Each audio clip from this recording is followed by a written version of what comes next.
237,424 sorties. That is the number of helicopter missions flown in support of Australian operations in Vietnam over 5.5 years. And here is the part that should make you sit up. The helicopter squadron that flew those missions never had more than 16 aircraft. 16 Iroquois helicopters, crewed by barely 170 personnel, supporting a ground force so small it would not have filled a single American battalion. And the elite unit at the center of those operations, the men those helicopters were inserting into and extracting from the most dangerous jungle on Earth, never numbered more than 60 operators at any given time. 60 men. Not 600, not 6,000, 60. They conducted nearly 1,200 combat patrols. They accounted for at least 492 confirmed enemy killed, with another 106 probable.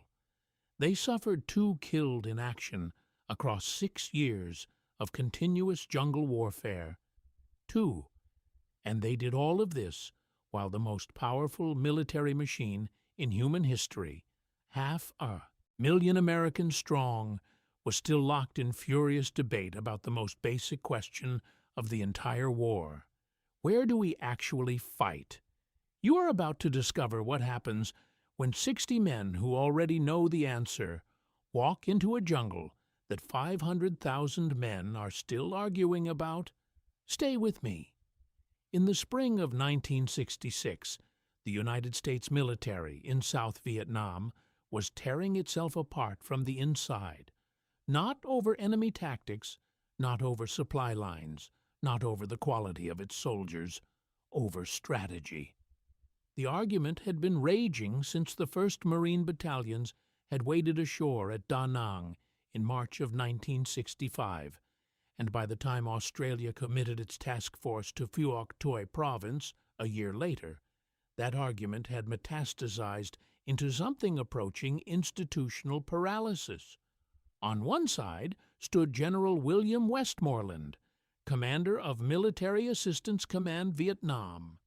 Westmoreland was a World War II artillery officer, a man raised on the doctrine of mass and maneuver, of finding the enemy's main force and destroying it with overwhelming firepower. His strategy was search and destroy.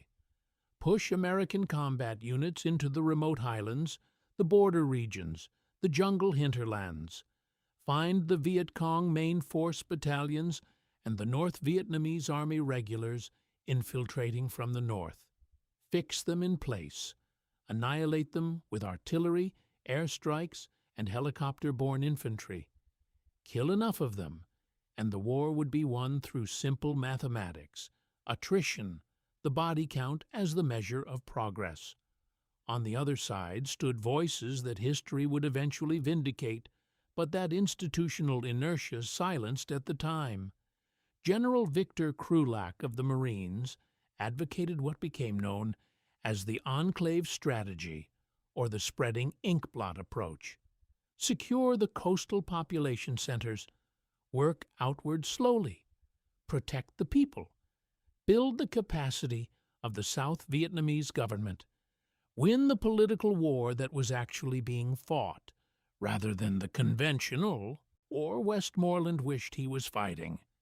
Ambassador Maxwell Taylor agreed.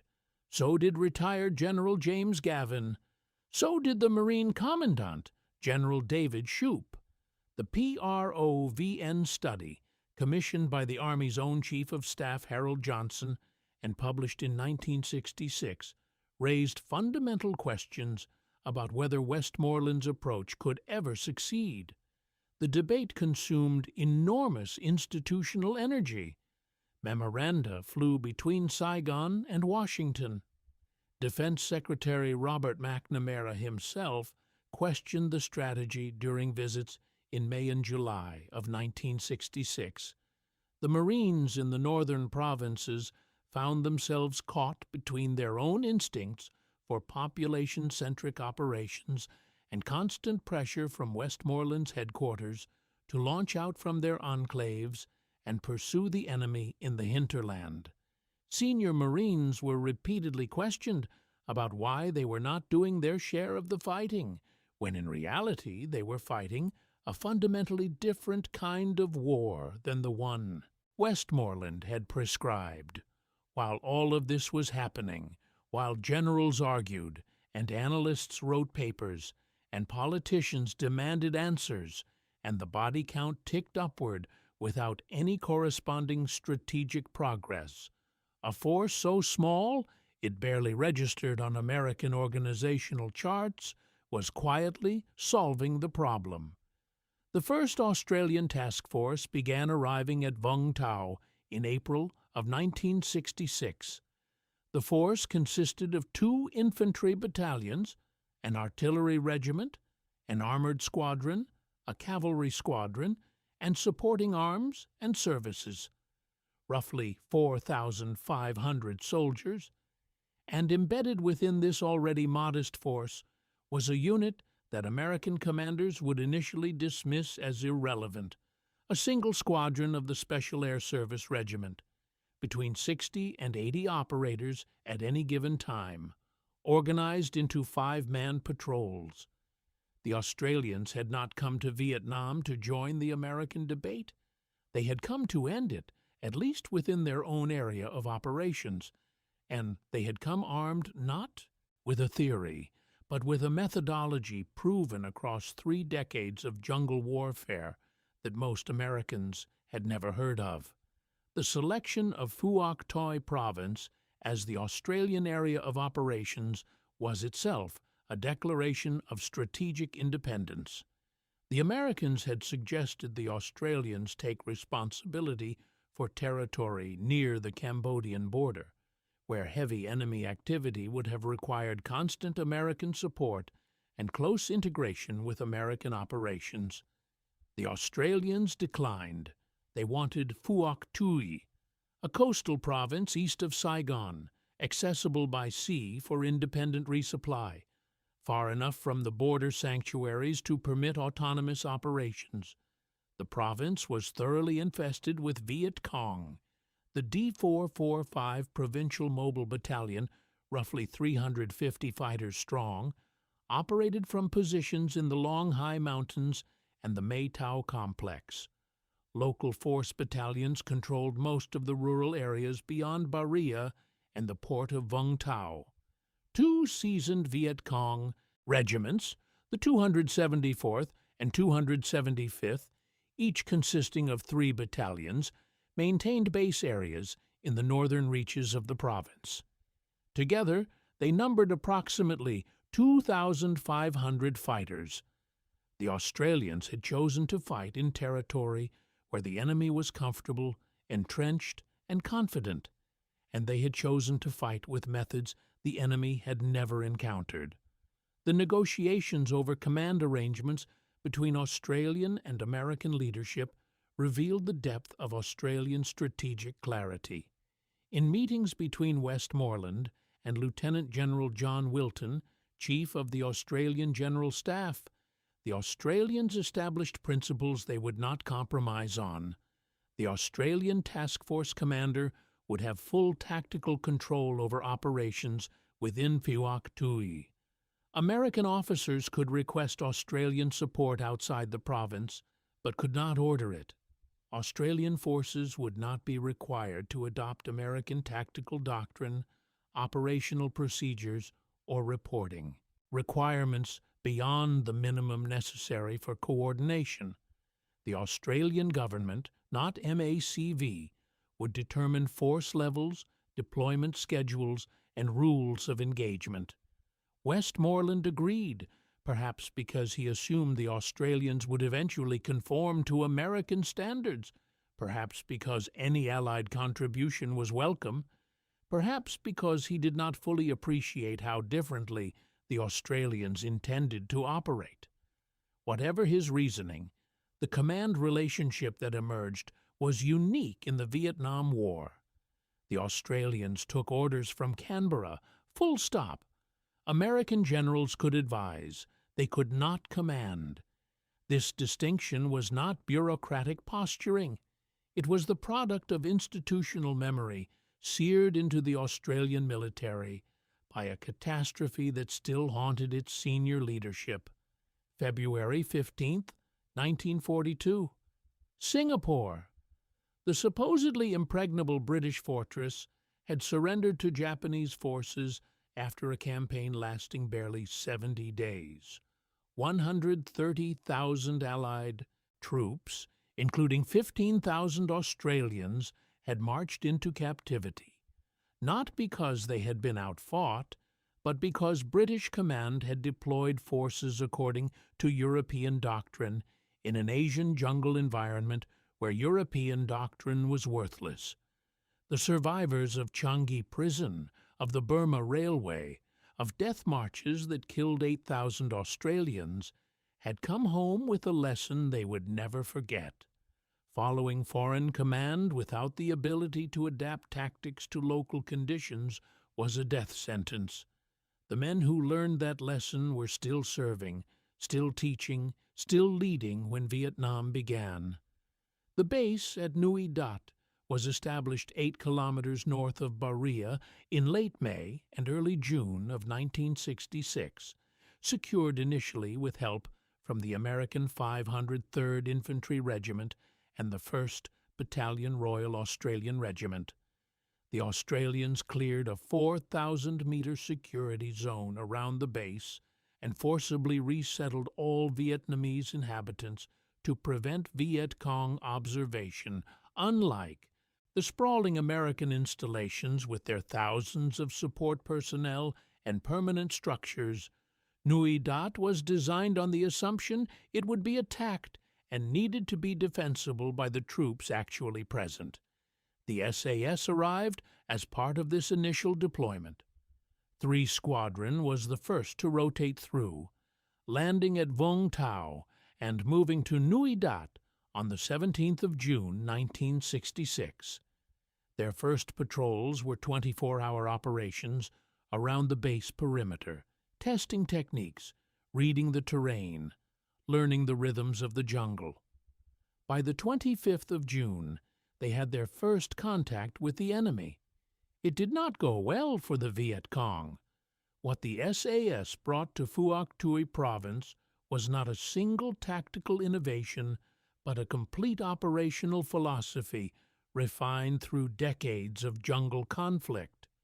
In Malaya during the emergency, Australian forces had learned that patience was more lethal than firepower. In Borneo during the Indonesian confrontation, SAS squadrons had conducted cross-border reconnaissance patrols so deep into enemy territory that extraction was measured in days, not hours. They had learned to move through jungle so dense that visibility rarely exceeded 3 meters, to track insurgents through terrain where Western electronic sensors registered nothing useful, to operate in isolation so complete that independent judgment was not a luxury, but a survival requirement.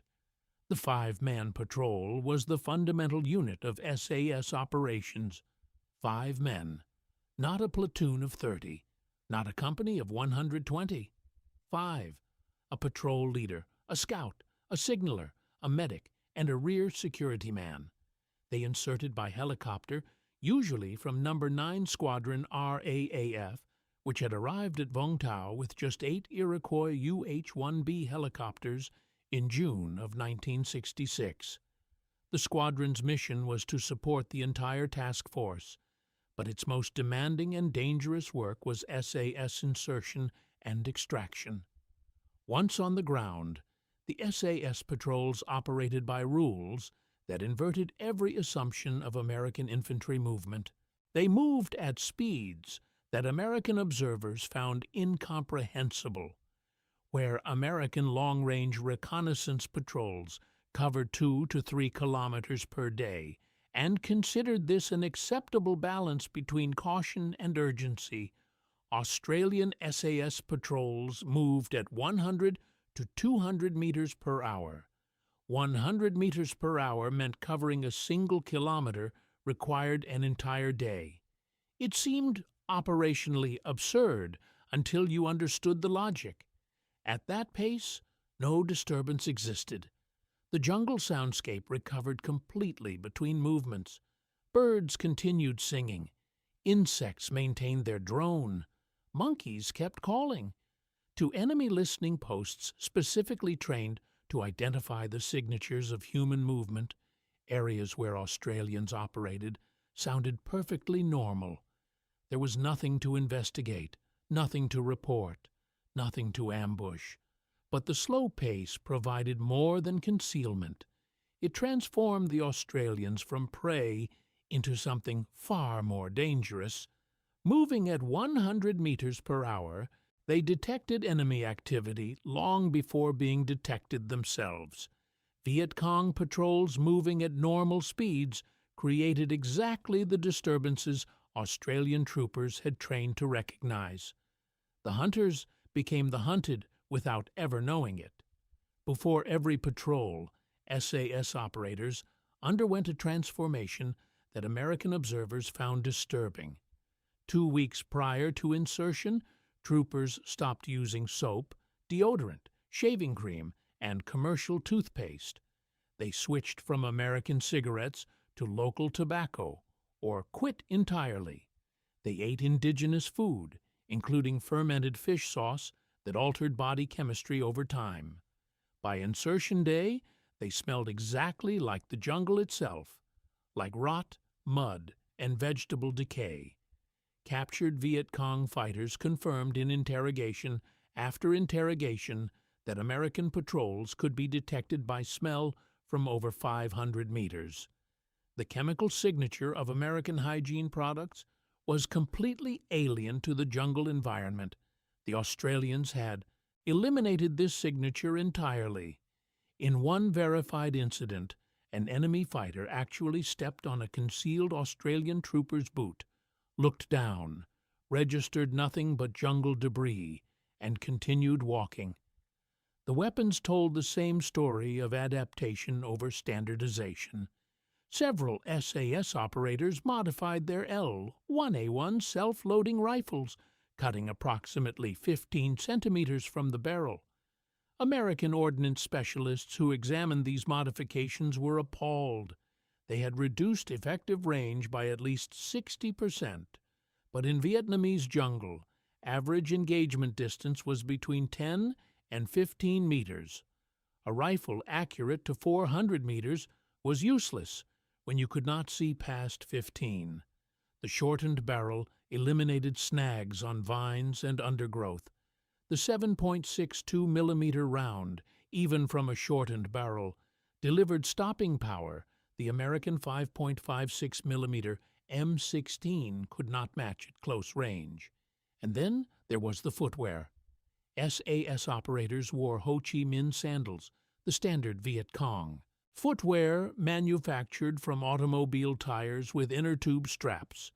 A Viet Cong tracker who found these prints would assume he was following friendly forces. He would not raise an alarm. He might even walk directly into the Australian patrol, believing he was meeting comrades. While the Americans debated between search and destroy and enclave strategy, the SAS was already executing something more sophisticated than either. They were not searching. They were not holding enclaves. They were inhabiting the jungle, becoming part of it, and turning it into a weapon against the enemy who thought it belonged to them. By the time 3 Squadron completed its first 9-month tour in early 1967, they had conducted 134 patrols and field-tested virtually every technique that subsequent squadrons would refine and expand. The methods were producing results that defied conventional military analysis. SAS patrols were locating enemy positions, supply caches, and communication routes that American aerial, reconnaissance, and electronic surveillance had missed entirely. They were providing intelligence so detailed, so precise in its mapping of Viet Cong trail networks and movement patterns that task force commanders could predict enemy behavior days in advance. The intelligence gathered by SAS patrols transformed how the entire task force operated. Rather than launching large unit sweep operations that announced their presence across kilometers of jungle, Australian infantry battalions could be positioned to ambush enemy movement along routes the SAS had already mapped. Artillery harassment fires were planned based on actual intelligence rather than guesswork, disrupting real enemy activity rather than cratering empty jungle. The result was a form of warfare so efficient that it achieved disproportionate effects with minimal resources. The Battle of Long Tan in August of 1966, just 2 months after the task force established itself at Nui Dat, demonstrated Australian tactical principles under the most extreme pressure imaginable. D Company of the 6th Battalion Royal Australian Regiment, 108 men, stumbled into a prepared ambush involving over 2,000 Viet Cong troops from the 275th Regiment and elements of D 445 Battalion. By every conventional calculation, D Company should have been destroyed. They were outnumbered nearly 20 to 1, caught in the open during a monsoon rainstorm, separated from their base by several kilometers of rubber plantation. D Company was not destroyed. Junior officers and non-commissioned officers made independent tactical decisions without waiting for higher command. Artillery coordination, practiced constantly because Australian doctrine assumed infantry would need it, delivered fire so precise it landed within 30 meters of Australian positions. Individual marksmanship, trained to standards far exceeding American qualification requirements, made every round count. 2 Iroquois from 9 Squadron, piloted by Flight Lieutenants Cliff Dole and Frank Riley, flew through heavy rain at treetop height to deliver ammunition to the beleaguered company. The Australians held until armored personnel carriers fought through from Nui Dat. Final count: 18 Australians killed, 24 wounded. At least 245 Viet Cong confirmed dead on the battlefield, with many more casualties dragged away. Long Tan proved something that the strategic debate in Washington had obscured. The question was never simply where to fight. It was how to fight. And the Australians had answered that question before the Americans had even finished asking it. The relationship between the SAS and No. 9 Squadron RAAF became one of the most effective air-ground partnerships of the entire war. 9 Squadron had arrived with just 8 helicopters and roughly 90 personnel. They were initially hampered by RAAF regulations framed for peacetime that limited operations in insecure locations and prevented offensive roles. Relations with the Army were strained in those first months, but the crisis of Long Tan and the escalating demands of SAS operations forced rapid adaptation. By late 1967, the squadron was re-equipping with 16 of the larger UH-1H Iroquois. 4 were modified into bushranger gunships carrying twin fixed forward-firing miniguns and rocket launchers. The demands of SAS support pushed helicopter operations to extraordinary levels. Inserting a 5-man patrol into contested jungle required flying at treetop height into clearings sometimes barely wide enough for the rotor disc. Extracting patrols under fire, the so-called hot extractions, meant hovering over jungle canopy within range of hostile fire while SAS troopers climbed aboard. The pilots of 9 Squadron performed these operations thousands of times across 5.5 years. When the numbers were finally tallied, those 16 helicopters and their rotating crews had flown 237,424 sorties with an average serviceability rate exceeding 84%. An extraordinary effort by any measure, but made more remarkable by the fact that crew shortages at one point became so severe that the Royal Australian Navy was asked to provide 8 pilots to keep the squadron operational. By 1968, each SAS squadron rotating through Vietnam had refined the methodology further. 2 squadron introduced what they called Reese ambushes, patrols that combined days of reconnaissance with ambushes set along identified enemy routes. Where earlier patrols had either gathered intelligence or conducted ambushes, these combined operations delivered both simultaneously. The intelligence fed future operations. The ambushes degraded enemy capability and morale. The cycle was self-reinforcing, each patrol making the next more effective. American Special Operations Forces watched with fascination and frustration.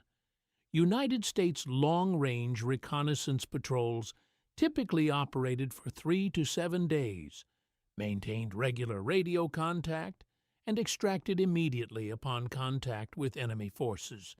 The philosophy was straightforward: get in, gather intelligence, get out before getting into a fight. Australian SAS patrols remained in the field for 2 to 3 weeks, maintained radio silence except for one brief scheduled transmission per 24-hour period, and selectively engaged targets when the psychological or intelligence value justified the risk. Some American personnel served alongside Australian SAS on exchange programs. American Long-Range Reconnaissance Patrol personnel from the 101st Airborne Division accompanied Australian patrols on operations. Australian SAS personnel provided instructors to the MACV Recondo School at Nha Trang, the most advanced reconnaissance training program the American military operated in Vietnam. An Australian warrant officer was attached to the school as a liaison, occasionally leading American teams on live combat patrols. The Australians were not merely participating in American training programs, they were fundamentally shaping them. The principles they taught, patient movement, scent elimination, counter-tracking, extended independent operations, represented the distilled wisdom of Malaya, Borneo, and now Vietnam. Techniques refined by men whose ancestors had been tracking prey through hostile terrain for 40,000 years were being transmitted to American soldiers who had grown up in a military culture that valued speed and firepower above all else. Yet the institutional response to Australian methods remained conflicted. General Westmoreland himself visited the Australian Task Force in January 1967 and publicly described their approach as very inactive, implying the Australians were avoiding combat. The comment created a diplomatic incident. Australian Task Force Commander Brigadier Stuart Graham responded through official channels with barely contained fury. His force had achieved a kill ratio exceeding 10 to 1, while sustaining the lowest casualty rate of any comparable Allied force. Enemy activity in Phuoc Tuy had already begun, declining not because the Australians were inactive, but because the Viet Cong had learned that encountering Australian patrols usually ended in catastrophe.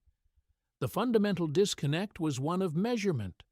American military culture measured success through daily statistics: enemy killed, artillery rounds fired, helicopter sorties flown, operations conducted. More was better. Higher numbers meant winning. Australian military culture, shaped by the Malayan emergency, measured success differently: reduction in enemy activity, extension of government control, improved security for civilian populations, degradation of enemy morale and capability. These were outcomes that emerged over months of patient operations, not figures that could be tallied on a daily situation report. By 1969, the evidence was overwhelming. Enemy-initiated incidents in Phuoc Tuy province had dropped more than 70% compared to 1966. Viet Cong main force units had been driven to the province's borders or reduced to operating at a fraction of their former strength. The D445 Battalion, that constant irritant that had bedeviled every force that tried to operate in Phuoc Tuy, was a shadow of its former capability. Operation Marsden in 1969, planned and executed on the basis of SAS reconnaissance, located a massive supply cache and headquarters complex in the Mae Tao Mountains. Weapons sufficient to equip 2 battalions, medical supplies for a major field hospital, intelligence documents providing insight into Viet Cong command structure across the entire region. The operation devastated D445's capability with minimal Australian casualties. Captured enemy documents told the story from the other side. The Viet Cong had developed completely separate tactical guidance for engaging Australian versus American forces. For Americans, the guidance emphasized their predictability and vulnerability. American units used helicopter insertion, creating detectable noise from kilometers away. American patrols moved at trackable speeds, leaving clear trails. American soldiers could be smelled from 500 meters. The recommended approach was aggressive ambush at carefully selected locations, inflicting maximum casualties in the first 30 seconds, then withdrawing before artillery became effective. For Australians, the guidance was different, in a way that said everything. Australian patrols could not be smelled because they eliminated chemical signatures. They could not be heard because they moved too slowly to create sound. They could not be tracked because their counter-tracking techniques made trail following impossible. The recommended approach was a single word that no Viet Cong commander had ever written about American forces: avoidance. The Viet Cong used a specific term for Australian soldiers that they applied to no other Allied force: Ma Rung, phantoms of the jungle. The term carried connotations that went beyond military respect. It suggested something supernatural, something that could not be fought with conventional courage, because it could not be seen, could not be predicted, could not be understood. The numbers told the final story. In 6 years, 580 men served in the SAS in Vietnam. They conducted nearly 1,200 patrols and accounted for at least 492 enemy killed, with 106 more probable. They wounded at least 47 and captured 11 prisoners. Their own losses across 6 years of continuous combat operations totaled 2 killed in action, 3 accidentally killed, 1 missing, and 1 death from illness. 28 men were wounded. Those numbers represented the highest kill ratio, not just of any Australian unit in Vietnam, but among the highest of any unit in the entire war. And they were achieved by 5-man patrols operating for weeks at a time in territory the enemy considered their own. Number 9 Squadron, supporting these operations with never more than 16 helicopters, flew those 237,424 sorties while losing 7 aircraft and 2 crewmen in action. 6 squadron members were killed on operations across 5.5 years. The ratio of operational output to resources invested was staggering by any military standard. But statistics, however impressive, captured only the visible dimension of what the SAS achieved. The invisible dimension was psychological and it was arguably more significant than any body count. The SAS had demonstrated that a small force operating with patience, intelligence, and complete environmental adaptation could achieve strategic effects that 500,000 men with unlimited firepower could not. They had proved that the jungle was not the enemy's weapon. It was a neutral space that could belong to whoever understood it best. And they had shown that understanding came not from technology or mass or institutional doctrine, but from the willingness to become something other than what you were trained to be. The lessons were available for learning. The Australians shared their methods freely with American counterparts. Individual Americans recognized the value and advocated adoption. The evidence was overwhelming and accessible to anyone willing to examine it. But institutions do not change because evidence demands it. They change when the cost of not changing becomes unbearable. For the American military in Vietnam, that cost was distributed across thousands of individual casualties rather than concentrated in a single event that might have forced immediate reform. So, the war continued. American patrols continued moving at detectable speeds. American soldiers continued carrying chemical signatures the enemy could smell from half a kilometer. American doctrine continued emphasizing firepower over patience and technology over adaptation. The casualties continued accumulating. The Australian task force began withdrawing from Vietnam in 1970, part of the broader Allied disengagement under the Nixon Doctrine. The SAS conducted its final tour with 2 squadron, which departed in October 1971. They left behind a province more secure than any comparable American sector. Enemy activity remained suppressed. Government presence functioned. Infrastructure survived. This stability would not last beyond the Australian withdrawal, Viet Cong forces moving back into Phuoc Tuy as the last Australians departed. But for the years they maintained their presence, using their methods under their own command, they had achieved what American doctrine claimed to seek: population security and reduced enemy capability. But this effectiveness was purchased at a price that statistics could not capture. The men who learned to operate at 100 meters per hour, who suppressed every human impulse that interfered with survival, who existed for weeks in a state of pure sensory awareness without the normal operations of human consciousness, did not simply switch off these adaptations when the patrol ended. The constant hypervigilance, the absolute suppression of emotional response, the predatory patience that made them invisible in the jungle, these psychological modifications extended far beyond tactical utility. They became permanent features of the men who underwent them. Post-traumatic stress rates among Australian Vietnam veterans would eventually exceed those of their American counterparts.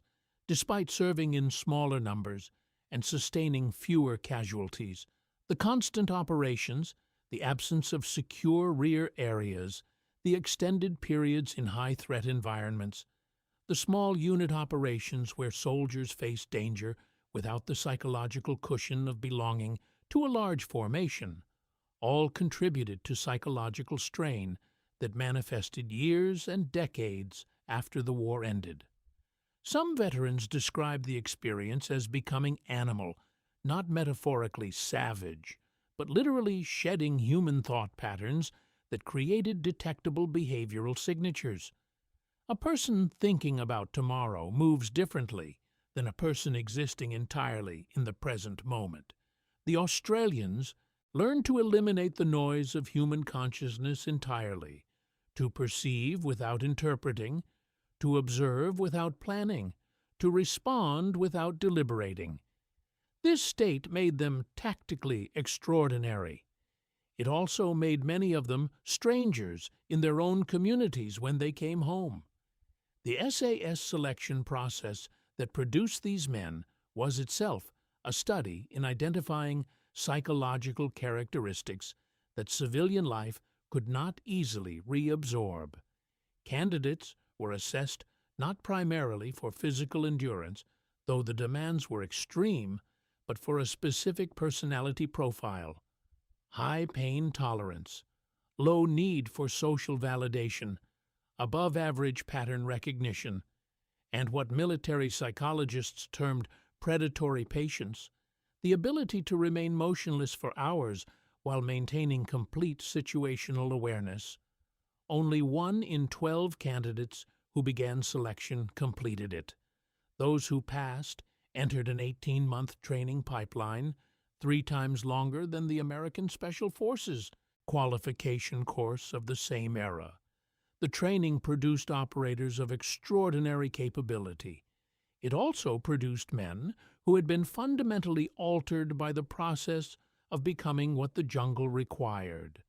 The American military would eventually learn the lessons the Australians had demonstrated, but it would take decades.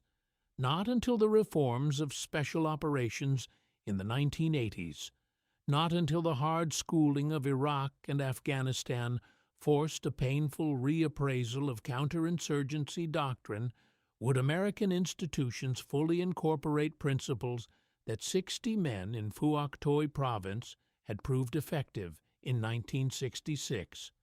The emphasis on small unit operations and individual operator judgment, the prioritization of stealth and patience over firepower and aggression, the understanding that cultural adaptation and environmental integration could achieve results that technology alone could not. 580 men served. Nearly 1,200 patrols walked. At least 492 enemy confirmed dead. 2 SAS killed in action. Across 6 years, 16 helicopters flying 237,424 sorties. These were not the numbers of a conventional military operation. These were the numbers of something else entirely. Something that defied the categories American military doctrine had created to understand war. Something that proved, in the dense and difficult jungles of Southeast Asia, that the smallest forces could achieve the largest impacts if they possessed the independence to fight their own way, the patience to move at the speed the jungle demanded, and the willingness to become what the environment required, rather than insisting the environment accommodate what they preferred to be. Ma Rung, the phantoms of the jungle, 60 men who answered the question 500,000 were still debating, not with memoranda, not with studies, not with institutional arguments, with results so decisive that the enemy wrote them into their own operational orders. Avoid contact with the Australians. They are patient hunters who do not clear areas and leave. They remain indefinitely. That was the answer. 60 men had found it, while 500,000 others were still circulating memoranda about whether to search and destroy or hold enclaves. 60 men who stopped smelling like Americans and started smelling like the jungle, who stopped moving like soldiers and started moving like shadows, who stopped fighting like a conventional army and started fighting like something the Viet Cong had no doctrine to counter, no experience to draw upon, and no language to describe except the language of ghosts. The question is why it took so long for anyone else to listen.